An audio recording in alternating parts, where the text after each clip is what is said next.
Bollywood superstar ভাইজান খ্যাত সালমান খানের আপকামিং মুভি সিকান্দার একটি উচ্চাভিলাষী অ্যাকশন ড্রামা ছবি হিসাবে ঘোষণা করা হয়েছে। এই ছবিতে সালমান খান একজন শক্তিশালী এবং ক্যারিশম্যাটিক চরিত্রে অভিনয় করবেন, যার নাম থেকেই সিনেমার নামকরণ করা হয়েছে। সিকান্দার পরিচালনা করেছেন আর মুরগাদোস, যিনি এর আগে গজনীর মতো হিট ছবি পরিচালনা করেছিলেন। এটি একটি বড় বাজেটের সিনেমা। প্রযোজনা করেছেন সাজিদ নাদিয়াদওয়ালা। এটি নাদিয়াদওয়ালা গ্রান্ডসন্সের অন্যতম উচ্চাভিলাষী প্রকল্প, যা দর্শকদের জন্য বড় প্রত্যাশা তৈরি করেছে। পরিচালক আর মুরগাদোসের কাজের ধরন অনুযায়ী সিকান্দার একটি অ্যাকশন ড্রামা ঘরানার ছবি, যা চূড়ান্ত উত্তেজনাপূর্ণ এবং হৃদয় ছোঁয়া কাহিনীতে ভরপুর হতে পারে।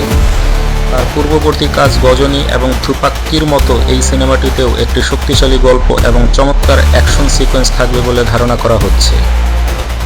রাশমিকা মান্দানার সঙ্গে সালমান খানের নতুন জুটি দর্শকদের জন্য অন্যতম আকর্ষণ হয়ে দাঁড়াবে। সিনেমার কেন্দ্রীয় কাহিনীতে সালমানের চরিত্রকে ন্যায়ের জন্য লড়াই করতে দেখা যেতে পারে, যেখানে তিনি সমাজের কিছু অন্ধকার দিক উন্মোচন করবেন।